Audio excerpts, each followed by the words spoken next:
ito ay rated SPG. Striktong patnubay at gabay ng magulang ang kailangan. Maaaring may masiselang tema, lengguwahe, karahasan, sexual, horror o droga na hindi angkop sa mga... Nalaman na nga ng tuluyan nga nito ni Zoe ang katotohanan sa mga ginawa ng kanyang ina sa kanya.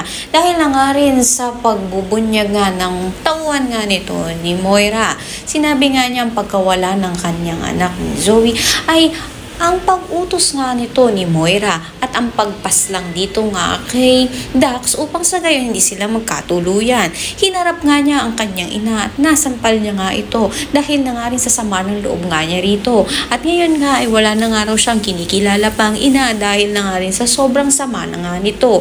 Kaya ngayon ay naipaisip na nga itong ang si Zoe na tawagan na nga itong si Doc Tanyag upang humingi na nga siya ng tawad sa mga kasalanan niya nga nagawa.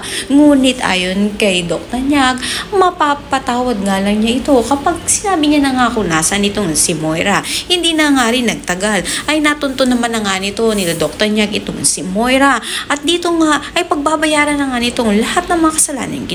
Kaya mapakatutukan nga natin dito kung tuluyan na nga bang pinagkanulo nito ni Zoe ang kanyang ina na si Moira upang sa gayon nga ay makulong na nga nito at pagbayaran na nga niya mga kasalanan ginawa nga nito. Ang lahat na yan nabangan natin. Maraming salamat.